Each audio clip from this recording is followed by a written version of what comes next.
Hello and welcome to episode 82 of The Thing About Golf, Golf Australia magazine's ongoing search for answers to that eternal question, what is it about golf that so gets under people's skin? My name's Rod Morri, and what a special treat it is to welcome in the new year with an interview that we've been trying to organise for the best part of 3 years. Just before COVID struck, Peter Thomson's son Andrew had helped arrange everything but the date for us to sit down for a chat with his mum Mary. Unfortunately, those plans, like so many others, fell by the wayside as the pandemic took hold. But with the return of the Australian Open to Melbourne a month ago, the opportunity once again presented, and it was one that we grabbed with both hands. Peter Thomson may be one of the game's best-known figures, but we know precious little about his wife of 58 years, Mary. And that's no accident, because while Peter was busy fulfilling the duties that come with winning 5 Open championships, Mary was more than happy to remain behind the scenes, keeping things on track at home. Dignified, thoughtful, eloquent and intelligent, it's not hard to see what drew Peter to Mary all those years ago. And in the same vein, her deep affection for Peter remains obvious to this day. Now, just before we start, I must say a special thanks to Andrew Thomson for facilitating this interview, and as you'll hear, he also gets to make a bit of a contribution to the discussion along the way. Without further ado, I hope you enjoy this chat with Mary Thomson. Well, the first thing we have to say, Mary Thomson, is thank you. We know the thing about golf is a commitment of time and energy, and we appreciate you taking the time to do that. To my eternal shame, I know almost nothing about you, Mary. We all know Peter, of course. But I guess you've probably become in some ways Peter's wife or wife of Peter for a good portion of your life. I think that's exactly right. Yeah. And I was very happy to be that. And since Peter has died, I've just led a very quiet life, I suppose. Very different from when he was alive. 4.5 years, Mary. Yes, it seems like both yesterday and forever ago, doesn't it? Yes, it's a strange. It does. Such an enormous thing. What was life like with Peter? I wonder. He was such an eloquent and articulate speaker and writer on the game, and we, the golfing public, those of us with an interest in the game, had so much respect. I often wonder for people like that, did he rant and rave at home to get it all out so that he could be calm and articulate in public? Did you see the same Peter we did? Oh, yes, I certainly did, because he was never a ranter or a raver, and he was a very humble person, really. He never talked about himself. Or one day I said to him, you know, you're so laid back, I really don't think you're very competitive at all. And he said, you're joking. I would be the most competitive person you've ever met. And I said, well, you never show it, really. And he didn't show it at home either. He was just dad and, my husband, dad to the children, and that was that. It's quite a neat trick to pull off, if you're Peter Thomson in some ways, is it not? It was perfectly natural for him. That was what he was. And when he was home and relaxing, he loved to read, and he was very intelligent, which was perhaps different to a lot of players, but he loved to read, and he loved not just novels, but he loved to read history and biographies and things like that, as you will see from our bookshelf. Yeah, a broad thinker beyond just golf, which I think perhaps brings a measure of something extra to golf, doesn't it? Yes. The best writings tend to come from people whose interests are broader than just golf, including we've got Andrew, Peter's son, with us here as well, who may chime in. He's got a microphone, but he's going to try to stay quite quiet. But well, I'll take number 2 position in the interview. you can be the co-captain in all of this. Mary, for those of us who don't know, where did you meet Peter? Tell us a little bit about sort of the early life. Well, I met him, he was still married, actually, to his first wife, and I met him at the Melbourne Town Hall and was taken there to by Tom Crow, who was both a friend of mine and a friend of Peter's. And founder of Cobra Golf, for those. Yes, exactly. And he, it was before Cobra began, of course, and it was after his 3rd Open championship, and they were giving him a civic reception, the City of Melbourne. So I went along, and didn't really think much about him, but I did see quite a bit of him during the Olympics, when he was often at the same house that Tom used to take me to. So got to know him a little bit, but not very well, really. A civic reception. What we see this week, we're recording this the week of the Australian Open. Cam Smith just won the Australian PGA. And we saw yesterday on day one of the Open crowds like we have not seen at the Australian Open for a very long time. Cam's won one Open. Was it similar for Peter after 3 Opens, or was it a less bigger a deal? Was he a big celebrity, Peter? I wasn't obviously around at the time, but what was that like? Well, he played with Kelnagle Canada Cup, and that was Royal Melbourne, and really they did draw tremendous crowds then, and it was always crowded when he played. It seemed to me, anyhow. Yeah, fantastic. Celebrity's a very different thing in the modern era to then. Yes. Perhaps might be more difficult to maintain the sort of dignity that Peter did for his whole career in this modern era. What do you think the key was to that for him? A lot of people would hear Peter speak and assume he came from a certain part of Australia or a certain socio-economic thing, but they're not quite right. He wasn't from an upper class. He's quite humble backgrounds, Peter. Yes, he did. He had humble backgrounds, and I think his parents were a bit shattered when he took up golf. He was studying to be an industrial chemist. That's right. And they sort of couldn't understand quite that he would do well in golf, and they were a bit worried about the whole thing. But he did what he did. He did have some help, admittedly, from people who could see what potential he had. And he actually spent his early days at Victoria Golf Club. He was a member there. And that was when he turned professional. An industrial chemist is no small undertaking either. An impossible question to answer, but you might get the point of it. Could Peter have been happy being an industrial chemist his whole life, do you think? Probably, yes, I think. He was that sort of person. It's intriguing, isn't it, to think that you couldn't find two more disparate potential outcomes and completely comfortable in both. Yes, and always happy in his own company because he had books to read. And write, of course, as well. Well, he did, yes, he wrote actually very well. Yes, I've got a lot of his writing. And, of course, I've got all the letters that we ever wrote to each other. So One day quite I'm sure something. They'll be available, but not just yet, I'm sure. I've just been through them. Indeed. What drew you to Peter, Mary? Was it the celebrity? Did you have a golf background? Did you know anything about golf? Did you play golf? Do you play golf now? What drew you to Peter?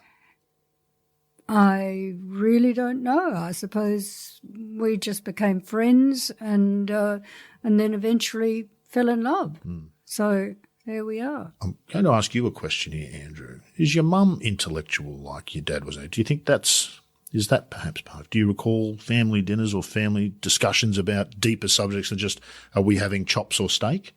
Oh, no, Mum would hold her own in any discussion at the dinner table about history or politics or whatever was going on in life at the time. One story that she may be moved to tell, which I found very entertaining, was 1958 at Lytham, when she was there watching, but she was not known yet as Dad's girlfriend. He'd been separated, and this is what we want—a bit of disagreement. Mary. This is what we came for. And then not just what happened at the in the stadium with Tom Crow, but the lunch during the playoff. You might care to go back to the start. I feel there's a story here, Mary. What's Andrew trying to get at without telling us there? Well, I'm not sure, but the story really is that he drew with David Thomas, who is a friend. They finished with the same score, so there had to be, in those days, there was no sudden death. It was 36-hole playoff.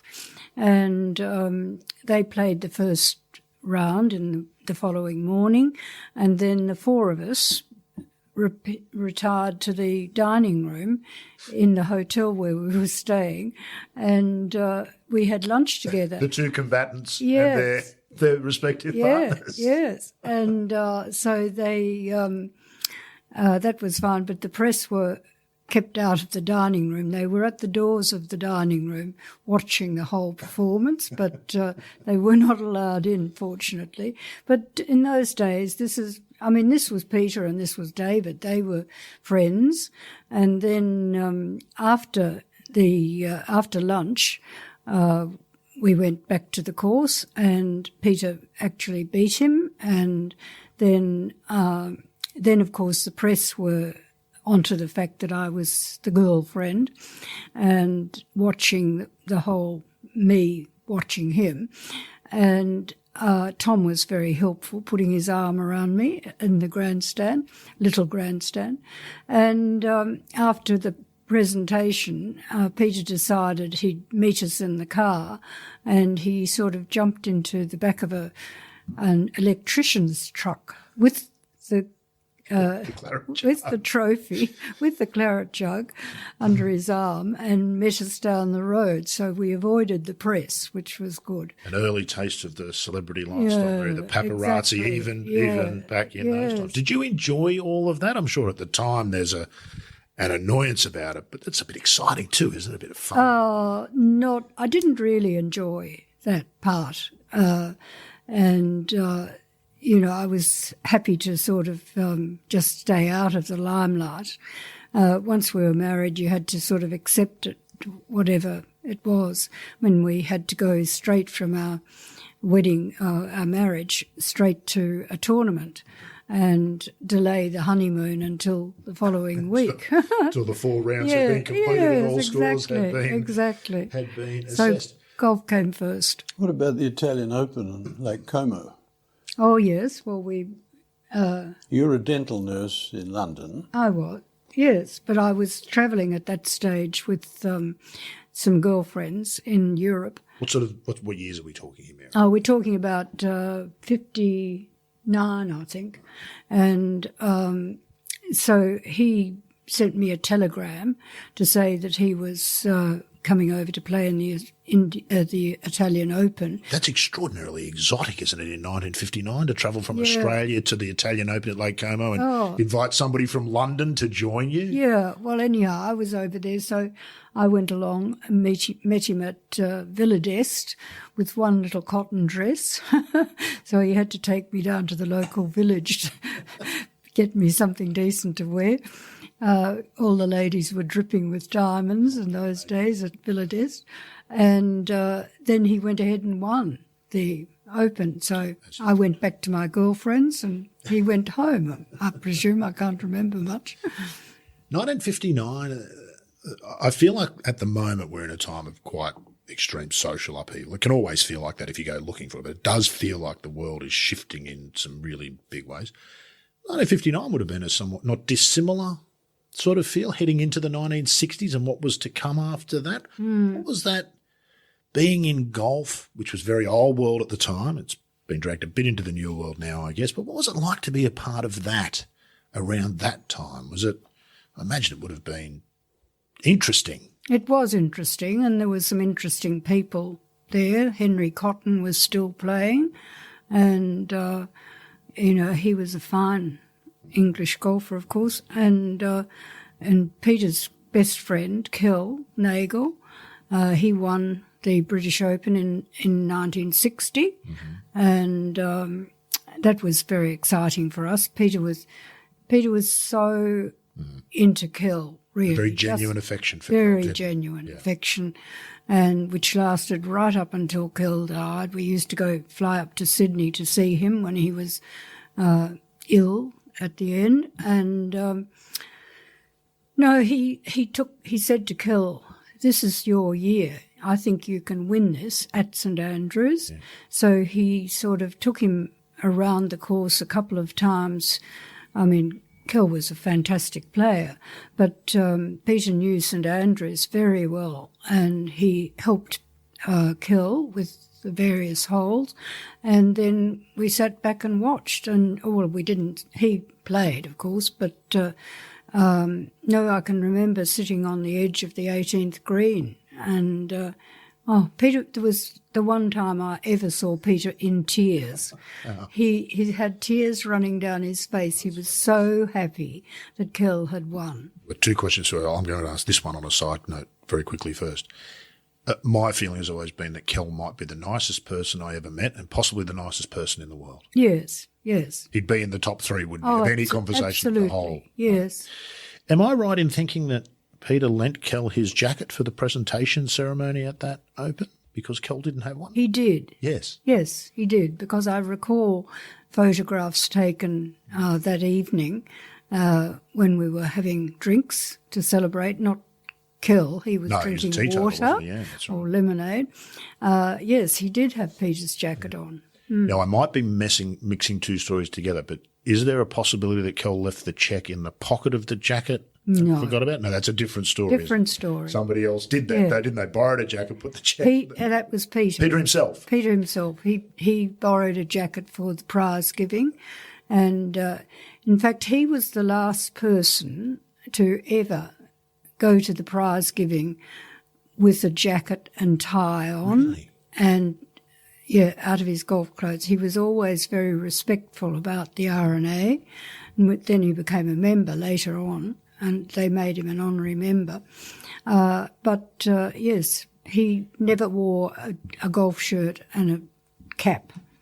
That's a small shift in some ways, but quite a significant shift when you think about it, isn't it? That's one of those little sort of lines in the sand that wouldn't have seemed very important at the time, but the last person to wear the jacket. But actually, to get back to your question, it was Peter that borrowed the jacket and left the cheque in it. Was he in the habit of forgetting and leaving money around the place, Mary? Was that the... Can't remember that. I seem to recall, did he not have to be reminded of the cheque by the person who got the jacket back? I seem to recall that he'd forgotten completely that. He'd forgotten. That yes. was in there. He wasn't sort of big into the money. Well, what role did money play? Of course, none of us can live without it. We all have to have a relationship with money. Peter clearly did quite well out of the game, not the way people do well out of the game in this day and age. But what was his relationship or attitude to money? It can mess with a golfer's career, can't it? It's different perhaps these days, I think. There's more emphasis put on it. But he never ever worried about money. Once we were married, that was all left to me. Right. And he was away so much that I had to learn to look after things at home and the family. And so, he just left it all to me. If all our golf talk has you itching for a round, then make sure you check out Golf Now.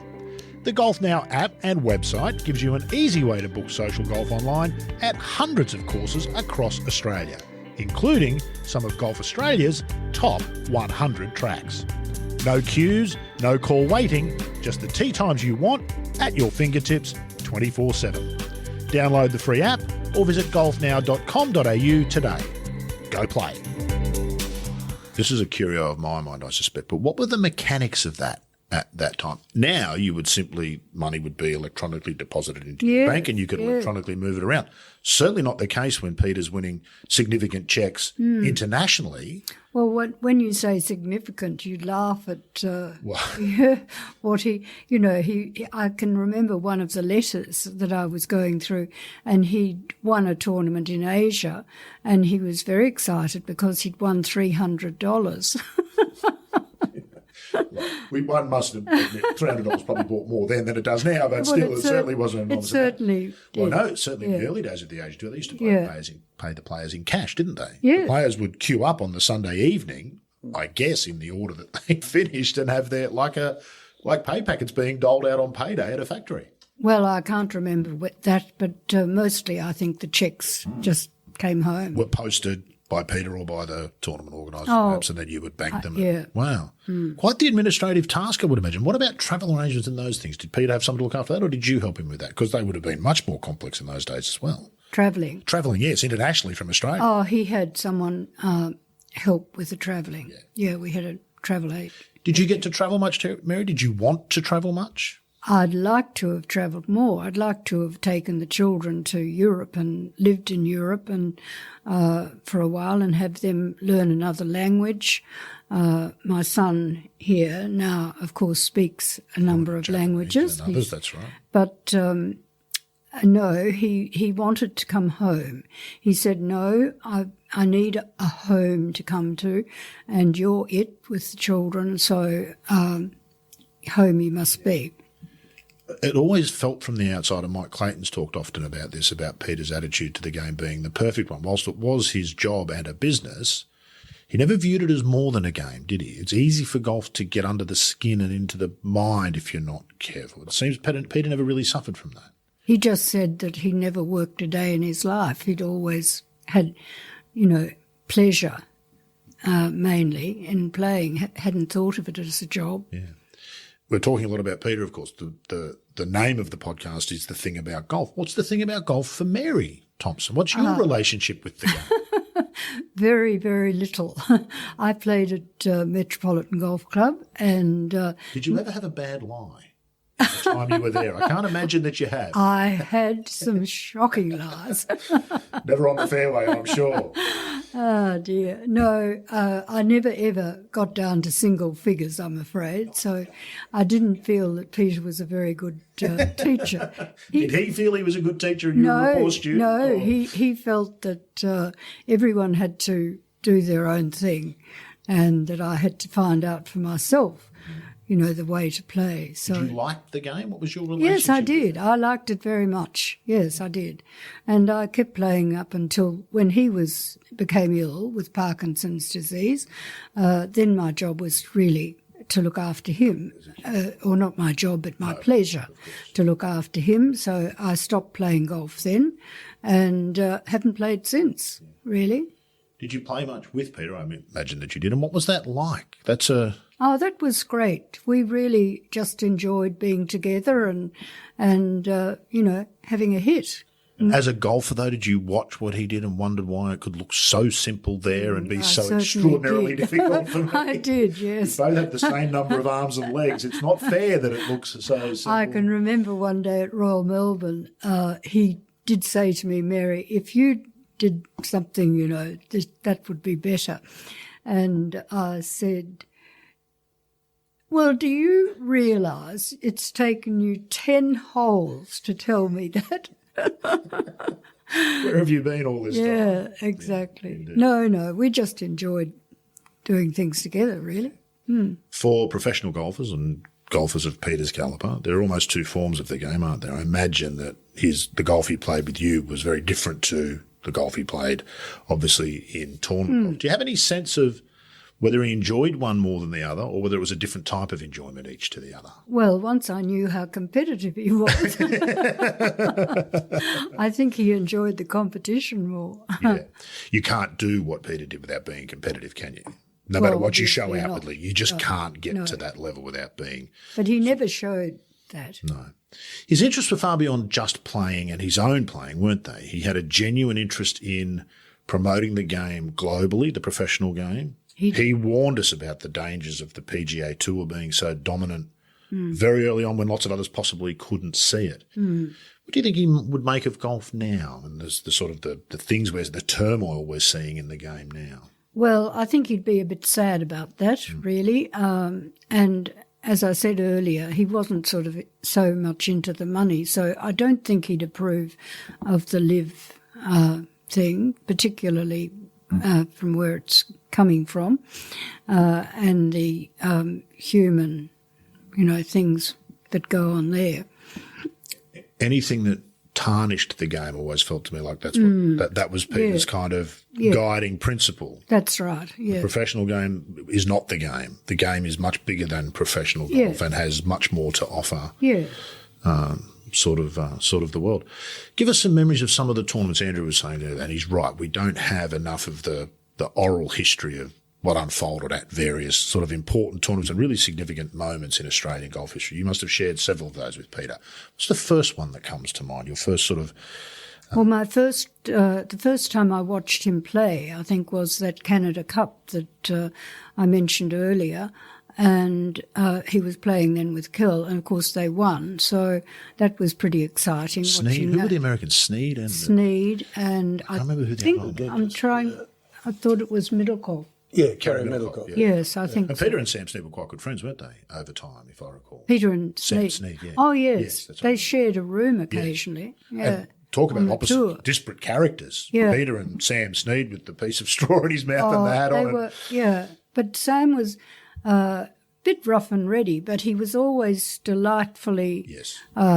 nice to me. He was very polite and... I don't pretend to know Sam, but I always had the feeling that much of that was Sam realised that's a good show. There's money in that.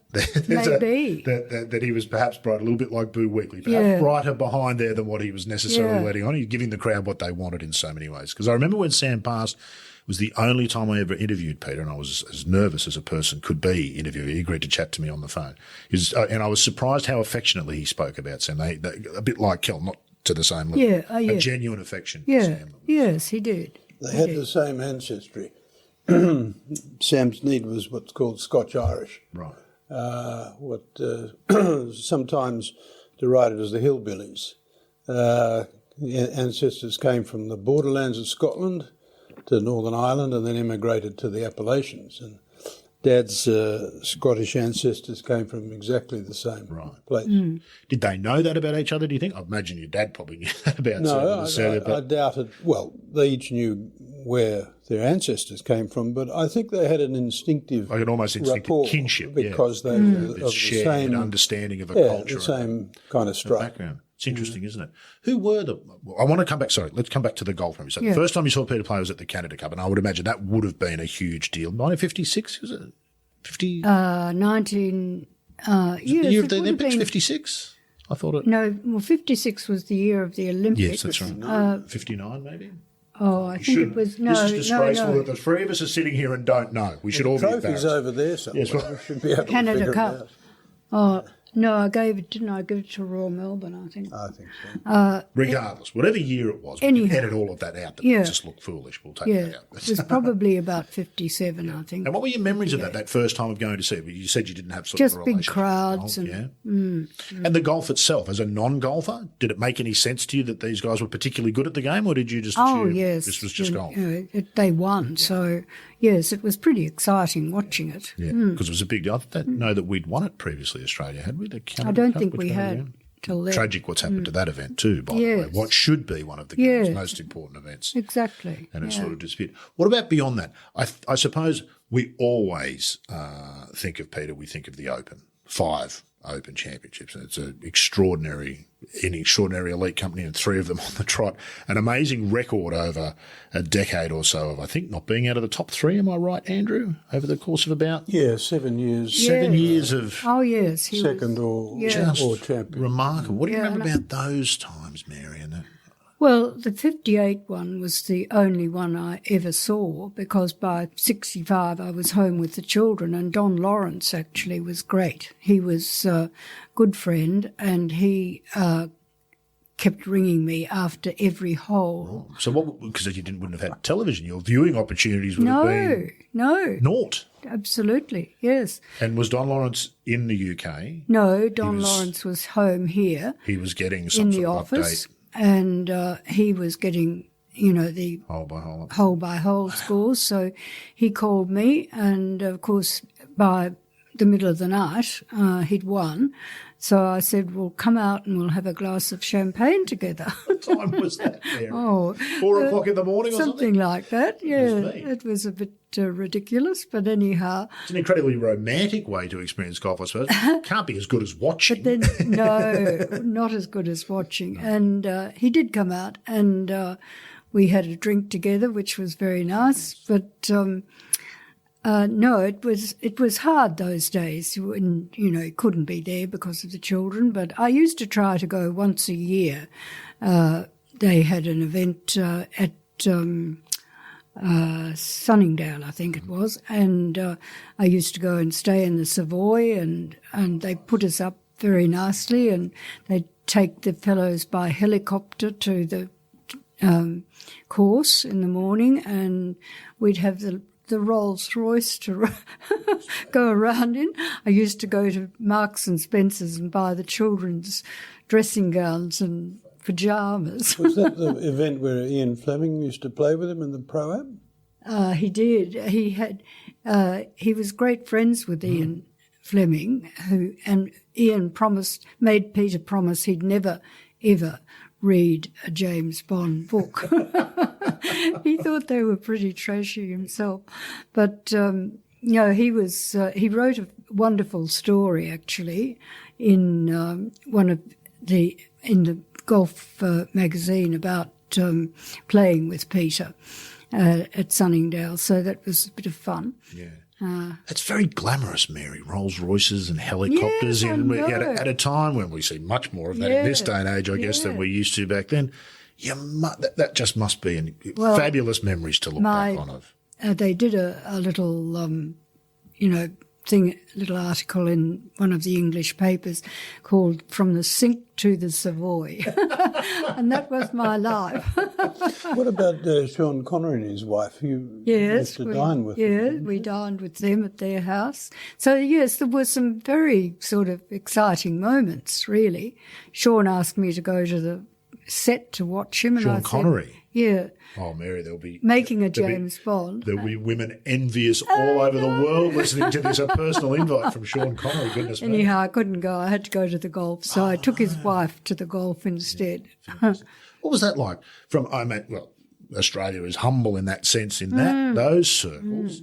You could never have looked forward and seen that in your life as a youngster or a teenager, could you? No, we did some very exciting things. That's really hobnobbing. I mean, Sean Connery, they don't get any bigger, do they? Sean Connery. Inviting us to dinner at his house, you had to decide what you would wear, and that was the, Do you know, I'm thinking as you're talking there, you talk about Ian Fleming and Sean Connery, like Peter, incredible characters with longevity. Something special about, there's a special dignity, is there something about those stars from that era? It's different today, I feel. Well, they were sort of very natural, very natural. Perhaps that's the key, Mary. Those who try to be stars never get there. Those who just allow it. I think the kids call it authentic. Well, they're looking for that's authentic. A very good word. Very good word. Yeah. The other one was Bing Crosby was very fond of Dad, wasn't he? I think. Oh, yes, but I didn't ever know him. That was before my time. And a fabulous golfer himself, of course, being and his son won the US Amateur. Did he really? Nat Cosby? No? Oh, gee, now I've said that. Lucky I can edit, Mary, because if I've made a mistake, I can take it out. Whereas, of course, if you make a mistake, I can quite happily leave it in. So I have I have all the power. What do you think made Peter the happiest? When was he at his happiest, do you reckon? He was at his happiest at home with me and the children, really. And other than that, I think he really enjoyed playing golf. Playing golf. And playing it obviously well, really. at a high level, and that's for where why, it meant something. That's why he said he'd never worked. He'd really enjoyed every moment. He never took to America, and his relationship with America, American golf and American press never felt like a good one from the outside. Is that your sense of it, and what do you think that was about? Well, I think he didn't enjoy playing in America as much as in Europe, but when we eventually went on the seniors tour, and we had a lovely time, and he did enjoy that. To the tune of 9 times in a year, if I'm not mistaken, That's his first right. year out. Yes, 10 in a row it was. Wow. But one was late the year before. Yeah. And, yes, he really took to it, and he said, "No, I want you to come with me." And I said, "No, I don't want to go to America. I'm perfectly happy at home doing whatever I do." And he said, "No, I want you to really come because, I've travelled alone too much." So I said, "All right, I'll give it a go."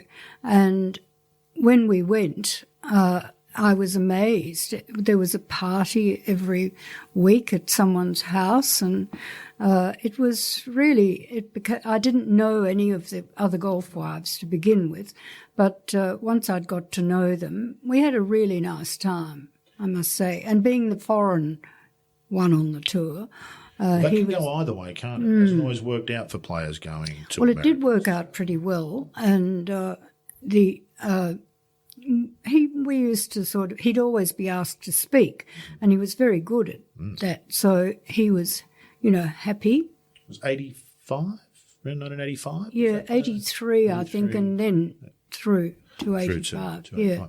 You mentioned there you didn't know any of the other wives. Was that its own world, the wives of the top players? You're all living an unusual lifestyle, I guess, in many ways. I had the great privilege to sit with Kathy Shearer and Jackie Newton a few weeks ago to talk about Bob and Jack, both lost earlier this year, of course. And in fact, Kathy mentioned to me the other day, I said I was coming to see you. She said, you came to Bob's memorial, which she was still quite emotional about that you'd done that. But that felt to me like a whole sort of second world going on. We're all seeing the golf and the golfers, but there's a whole other thing going on that's about administration and travel and kids and making sure households operate like a household.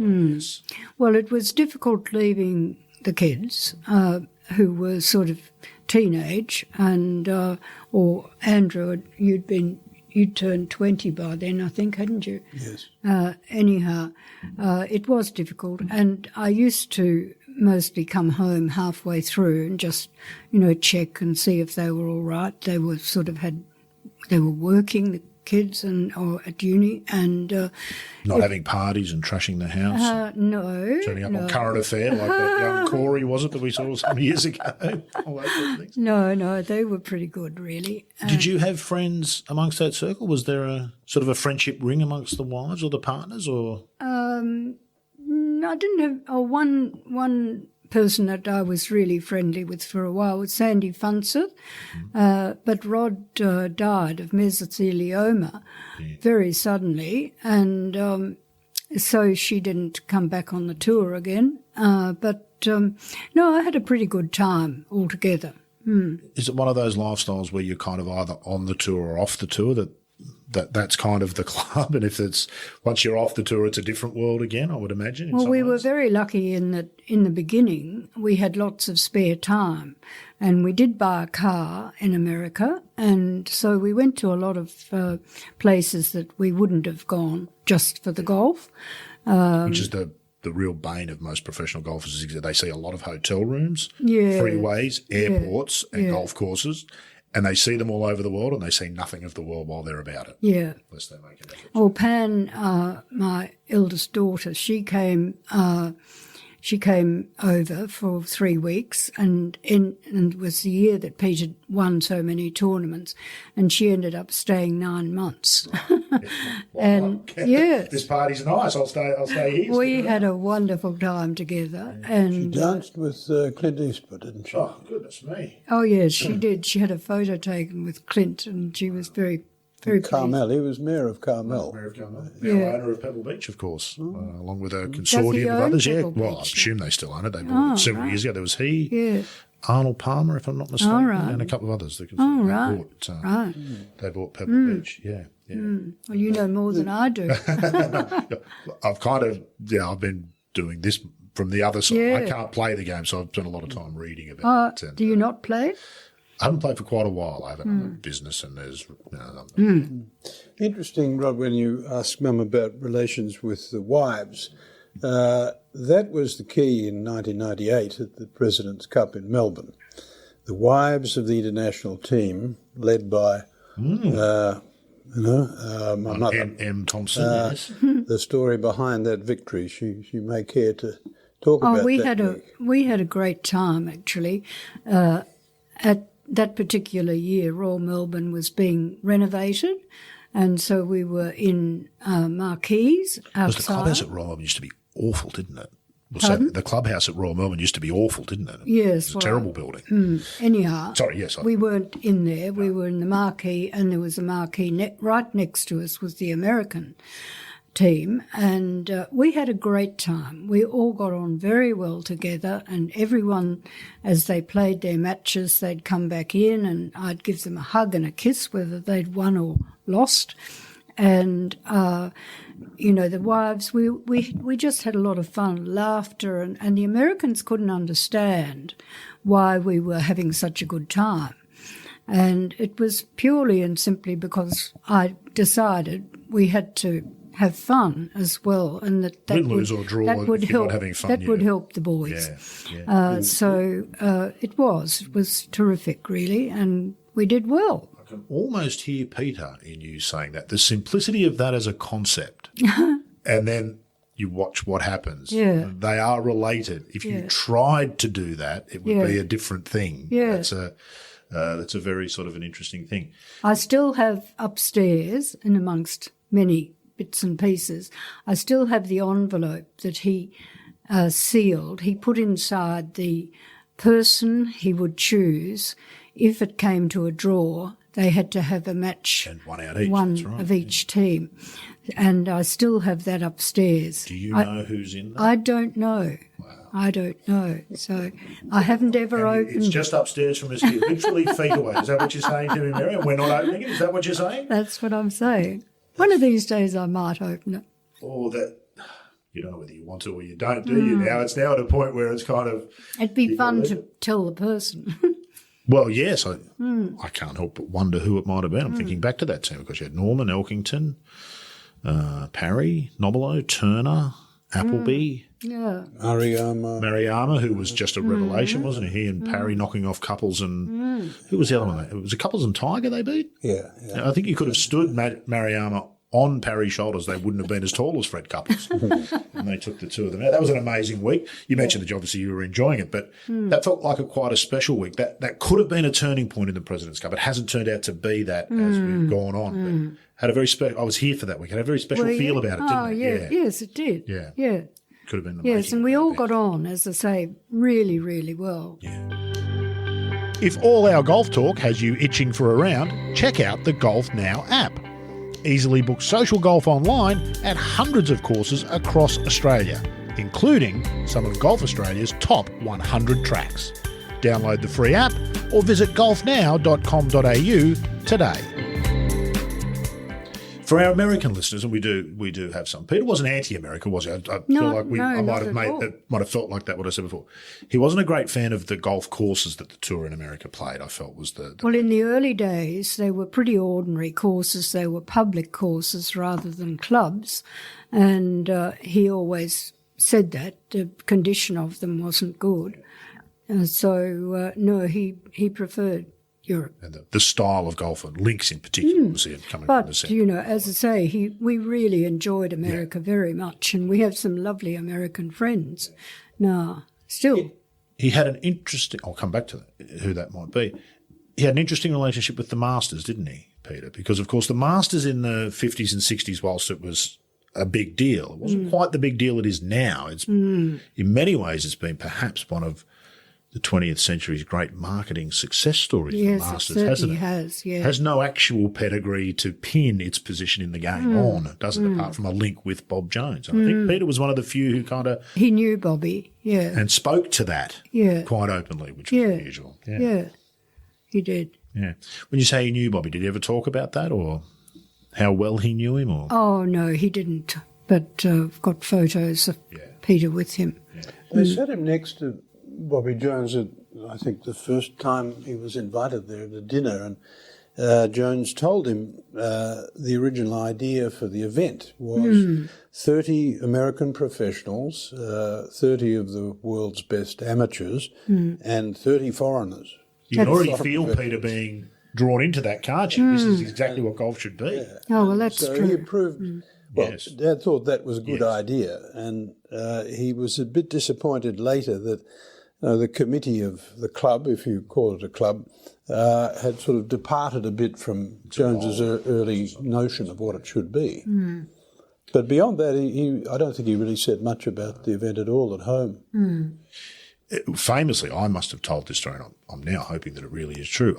My understanding was he missed the Masters to play in the Indian Open one year. He had the invite, but could played in easily India have been. instead. That would not surprise you if that had been. No, not at all. Because that invitation now, of course, is considered, it's like a Christmas card. The players that get that invite, they take photos of it and they put it on Instagram and Twitter. It's a huge deal. Peter's one of the few you could imagine receiving it, but writing back nicely in his own round. Appreciate the offer, but I'll be otherwise occupied. He was invited, yes, for many years, actually, to the Masters, even after he'd stopped playing. It's an open invitation for major winners, if I'm not mistaken. You can, if you've won a major, you're welcome at the Masters every year. I think to play in the Par 3 tournament should you want to, and just to hang around under the big tree. Did you ever go to Augusta? I didn't. You've never been? No. That's one of the things I'd like to have been to, but I didn't have the opportunity. Yeah. When you look back now, Mary, what are the sort of the memories that come to you? For us, obviously, it's golf. It's all golf for Peter. You obviously had a very different relationship. You've talked about being at home and the family and whatever. How do you sort of look back and feel about and reflect about Peter's place in Australia and in Australian golf and in world golf? Do you ever give that sort of any thought? An incredibly important figure in so many ways to so many of us, I think.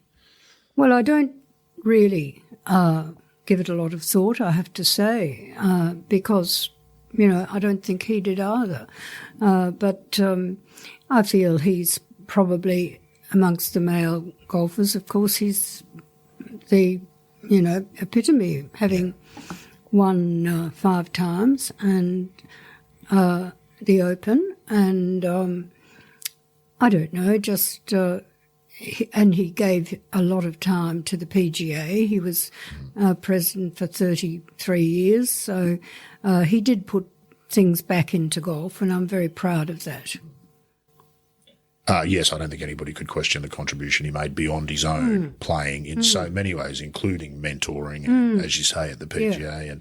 And he always seemed to have international golf.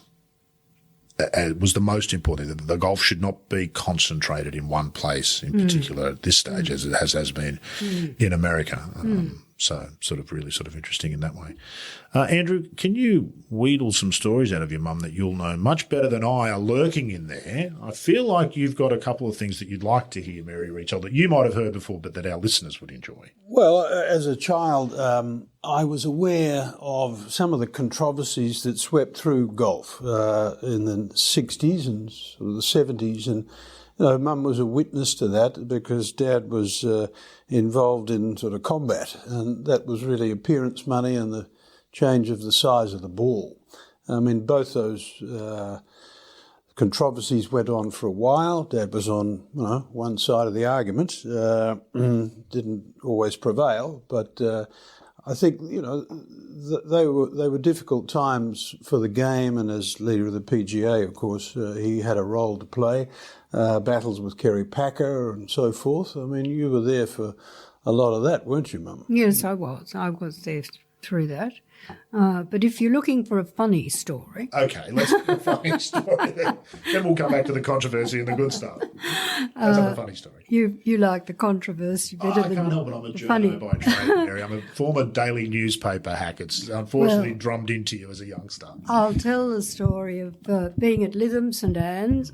This was after he'd finished playing, and we were there watching, and I went to the little stall that they had where they had a young Englishman standing, and he was they had the trophy or the replica trophy and a small trophy, and I said, could you tell me please how much you charge for these small trophies? And he said, he drew himself up to his full height and in a very English voice said, "Oh, madam, we do not sell to the public. We only sell to the families of those who have won the Open Championship." And I said, "Oh, really? Well, I think my family come into that category." "Oh, really?" he said. I wasn't dressed. I was just dressed in my golf gear. And he said that. And I said, "Well, my husband did win the Open." And he said, "Oh, madam, when would that be?" And I said, 1954, 55, 56, 58, and 65. Good morning, and walked off. Of course, well, the player gets a replica of the claret jug, don't they? It's a smaller version when they win? Well, the one they have, the RNA have very kindly given me, a version of the claret, a full size. The claret jug.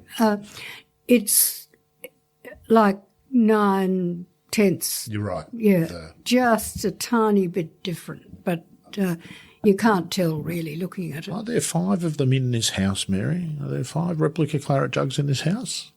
We have the replica. Yeah. Yeah. Wow. But there are not 5. Not 5 of them. No. No. Right. Oh no. We don't So have. We Kel don't had have any one. miniatures. You don't have any, right? 'Cause No. I know Kel had one on Kel his did fireplace, if have I one, recall, and yeah. actually it was stolen Oh, really? from his house. Yeah. Sort of a yeah. disgraceful human being would Yeah, that's terrible, isn't do it? something like that. I'm reminded, Andrew, as Mary's talking there, of a rather funny story that you also had. Did you not go to school one day to show and tell? Oh, he did. I did, yes. I know you've told this before, but I'd love to hear it again because I think you tell the story fabulously. Well, I think Mum had better tell it. For Well, he went. third party. He was allowed to take the claret jug to school in a Qantas bag. In a Qantas bag. In a Qantas bag.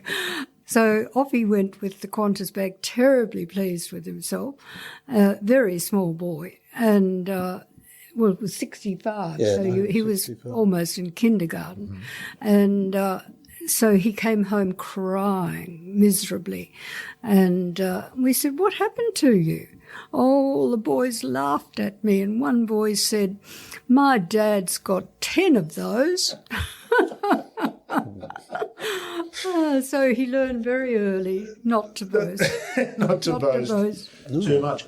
I can recall, I try not to do this too often, inject myself into these things, but I can recall, Andrew, at the Asia Pacific Amateur at Royal Melbourne in 2014, in the foyer of the clubhouse, they had the Masters Trophy, the Claret Jug, and the Asia Pacific Amateur Trophy, and I'm almost sure it's you. I didn't know you at all at the time, but I remember seeing Peter with a small boy, who I assume would have been perhaps your son. No, it was one of his grandchildren. One of my sister's boys. Yeah, looking at the cabinet. It was a beautiful, I think you, I'm sure, were you there? I'm sure I you might have been there I with feel him, like you were yeah, there. It was yeah. just a wonderfully touching moment of, because I, of course, always saw Peter as Mr. 5 times, a 5-time Open champ, the doyen of Australian golf. You would bow down to Peter if he was in the ceremony. Just this wonderful moment with his grandson looking at the cabinet, and I think he was just telling him, "Oh, yes, I won this one a couple of times," or something so simple. It was quintessentially Peter, I think, as I've sort of come to, as I've learnt more about him later. It was quintessentially sort of Peter. Well, he'd say he lost 25 times. Yeah, That's exactly what he always said. he did indeed, didn't he? We laugh at that, but that some ways is probably key to how he won 5, is it not? That notion that, played in 30, lost 25 of them. That attitude is in some ways probably the key to winning the 5. The ability to be able Whether to. he dreamt that up and when, I'm not quite sure, but anyhow. Mary, one of the few things I could find that had been written about you publicly was from a Sports Illustrated story, I'm going to say in the 1960s. I think an American writer or writer had come to the house here to speak to Peter. I'm not sure it was this house, but Not this house.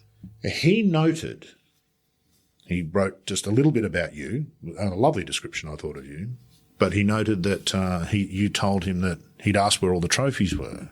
You told him that you used to have the plaques taken off and use them as vases. Is that true? Yes, they're still, some of them are still there. We'd put roses in them. I'd always throw away the lids, if you please. Throw away the lids, take the base off it, and then, stand them against a wall with the writing to the wall and full of roses. Make quite nice vases without upsetting anybody. What sorts of tournaments are we talking? I'm assuming the claret jug's never been used as a vase. No, not the claret jug. No, I think the Italian Open and, the German Open, things like that. Yeah. I think of, and I think most of us have probably seen these various pictures at times, not to single out players like Tiger and Jack and great players, have their own dedicated trophy room in the house where these things are behind glass and are almost an altar to worship at. And here you are. No, we never, ever had an area for the trophies. We didn't go into that. Mike Clayton once told me that, he would visit sometimes at Peter. He said you could walk into Peter's house, you would never know he played golf. No, you wouldn't. You look around now. I mean, there's photographs of the family. There's not a trophy in sight, I think. I'm not seeing any claret jugs, and I'll be honest with you, if someone close to me had won 5 claret jugs, you'd be seeing claret jugs and pictures of claret jugs everywhere in my house. So it's telling you, clearly Peter was comfortable with that. He was comfortable. Yeah. Yeah. Do you find it remarkable that other people like me find that remarkable? No, I don't, because I know a lot of people do have trophy areas, but no, that's just the way we were. Yeah. The other thing we never really had come to think of it was anywhere at home in the garden for Dad to practice. I think there was a golf net around once or twice, but Dad really never used it. There was no putting green in the That backyard. feels dignified. He wasn't very into practicing, if you recall. Yeah. He wasn't one of these people who went straight to the practice tee and stayed there for an hour. No. He did a bit of a warm-up and that was it. Well, there's some amazing stories of Peter, and obviously in the way he played. The one that comes to mind, I think he told it himself, it might have been Peter Ellis had followed him in a practice round for the Open. One of the Opens he won. And he'd shanked a number of shots. And Ellis said to him after the round, "Are you off to the practice phase?" He said, no, I'm going to go back to my room and think about it. That would be right. That would be. That Can would you imagine the day before the Open getting a dose of the shanks and your solution is to go and think about it? He'd think it through. Yeah. Clearly worked. What did you see about Peter's golf, do you think? Do you get a different perspective being close to him? You said he didn't practice much. You know, most people would assume that he was practicing in secret, that he was saying he didn't practice much, as many have before, whilst in fact they were in reality sneaking down the road. Oh, no. Practicing that. He wasn't doing that. What do you reckon the keys to his success were as a player, Mary? Well, you would for have seen him, some great players. I think it close was as just well. perfectly natural. He just had a very natural swing and he thought everybody else should be the same. But he didn't feel he was anything extraordinary. Special. I wonder, I've always felt this is most likely true. I remember Mike Clayton telling me once that he'd spoken to Peter about the first time Peter saw his swing on video. He was horrified. His own. Yes, his own swing. He was horrified by he thought it looked completely different to what it actually did, which would have been a revelation for a lot of golfers, I'd imagine, over time, not having seen their swing at that various time. And I sort of found that interesting. I'm conscious of the time, Mary, because I know we have to go. Is there something I haven't asked you about that you'd like to tell us about? And I'd be particularly keen to hear something. You can't help but be drawn in. Peter was such a big figure. Obviously, we're going to talk mostly about Peter, but I'm intrigued by you and your life and what that's been like to be Mary Thomson. Because in some ways you kind of lose a little bit of your identity, don't you, when you... I guess you do. It never occurred to me much about my identity. I was very happy to be... I adored Peter and I was very happy to be his wife and mother of his children. And it didn't... I didn't feel...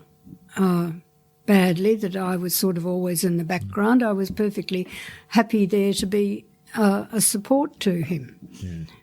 So I think I've had a very fortunate life, very fortunate.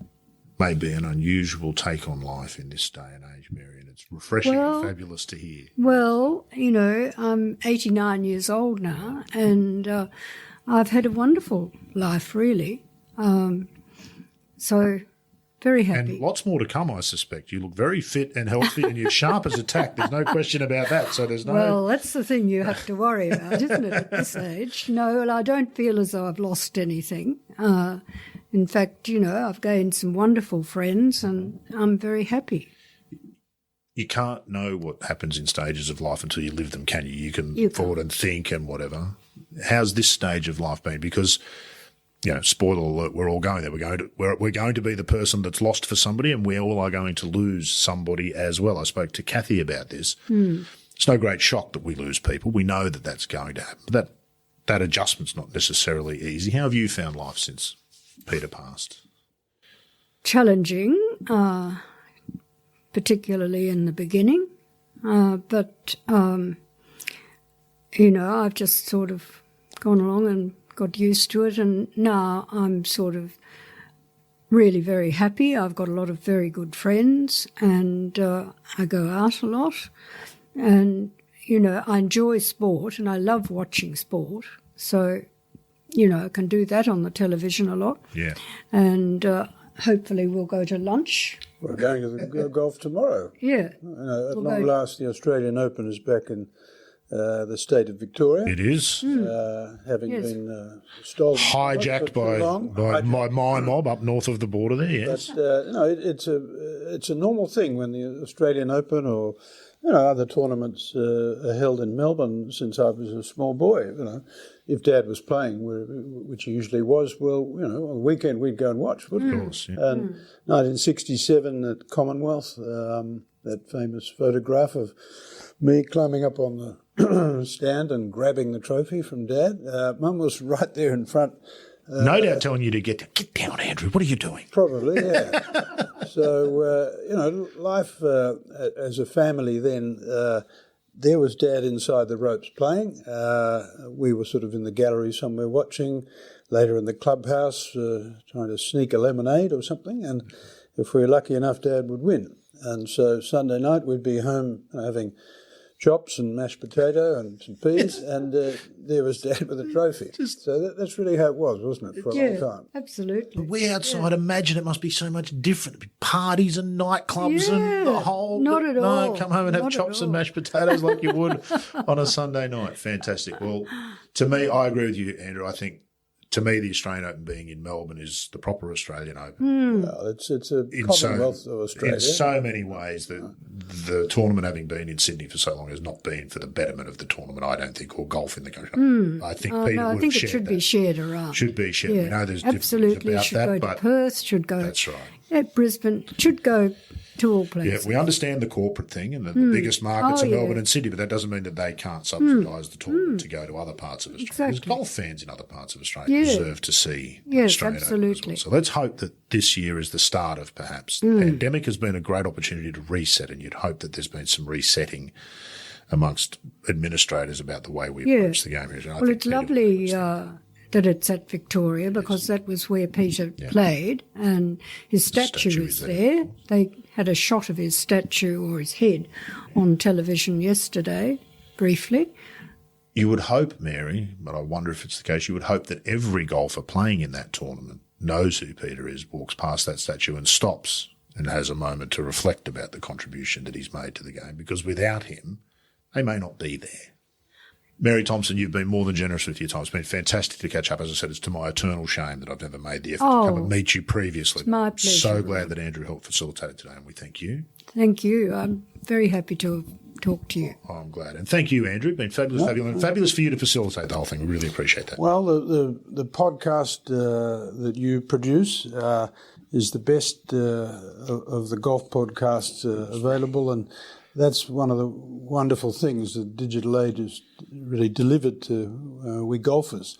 The fact that we can get in our car and drive somewhere and not listen to the news, but we can listen to golf delivered when and where we want it. So the more the better. Well, as happened when I spoke to your dad, Andrew, you've humbled and embarrassed me by saying that, and I thank you for it. Thanks very much. What a delightful and impressive woman Mary Thomson is, and it was genuinely a privilege to have the opportunity to sit down with her. I hope that you enjoyed that chat as much as I did, and it has certainly added something to the legacy of Peter as well. Well, that's it for episode 81 of the pod, but I hope you've hit the follow button, because on our next, John Huggan catches up with one of the game's most recognisable voices. I remember the day it happened. I was 15, and it happened at a place called Long Nidri. Right. And I hit 2 shots onto the first green fairly close, and I thought, well, I'll knock this in, get off to a birdie start. And something happened. There was a mishap between the brain and the hands. And I went through a very difficult 2 months. I didn't want to play golf because I couldn't get the ball in the hole from a foot. That's former European Tour player turned TV commentator Ewan Murray. Next time on The Thing About Golf.